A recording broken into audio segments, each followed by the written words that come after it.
కర్నూలులో high court bench ఏర్పాటుకు ప్రతిపాదనలు.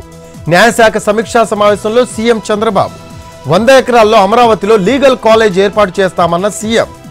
జూనియర్ లాయర్లకు 10,000 ఇవ్వాలని నిర్ణయం.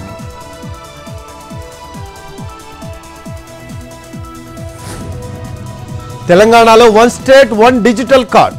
రాష్ట్రంలో ఫ్యామిలీ డిజిటల్ కార్డులు ఇవ్వాలనే యోచనలో సర్కార్. ప్రతి ఒక్కరి హెల్త్ ప్రొఫైల్ ఉండాలి అన్న సీఎం రేవంత్.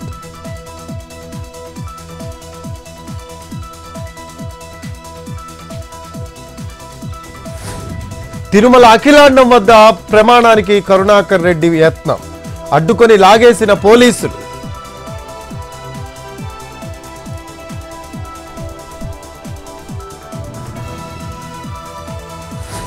లడ్డూ వివాదంపై సుప్రీంలో సుబ్రహ్మణ్య స్వామి పిటిషన్. లడ్డూపై చంద్రబాబు ఆధారాలు లేని ఆరోపణలు చేశారని అభియోగం. విచారణ కమిటీ వేసి నిగ్గు తేల్చాలని వినతి.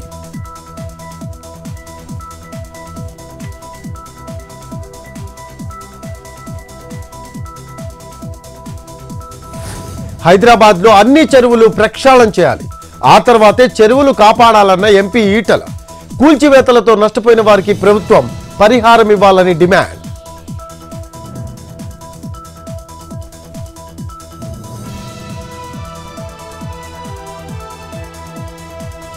హైదరాబాద్ లో ట్రాఫిక్ సమస్య పరిష్కారానికి కసరత్తు. 3 కమిషనరేట్ల పరిధిలో సమన్వయ కమిటీ ఏర్పాటు. ట్రాఫిక్ సహా ఇతర సమస్యలపైన చర్చించనున్న కమిటీ.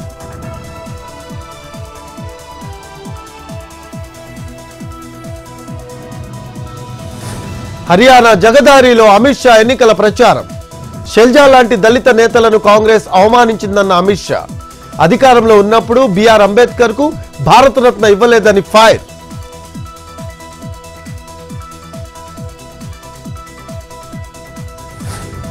ఫరూక్ అబ్దుల్లా పాకిస్తాన్ కు రాయబారి అనుకుంటున్నారా?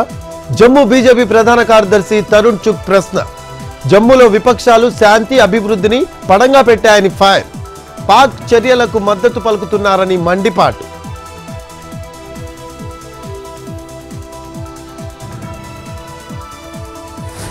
దేశంలో బీజేపీ ఆర్ఎస్ఎస్ విద్వేషాన్ని వ్యాప్తి చేస్తున్నాయన్న రాహుల్. ఎక్కడికి వెళ్లినా కుల మతాల మధ్య విభేదాలు సృష్టిస్తున్నారని ఫైర్. ద్వేషాన్ని ప్రేమతోనే అధిగమించవచ్చని కామెంట్.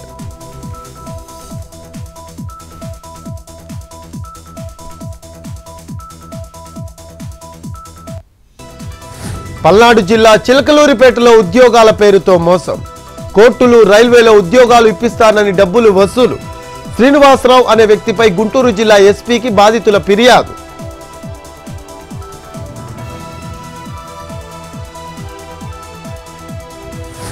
పంజాబ్ లో మరోసారి మంత్రివర్గ విస్తరణ.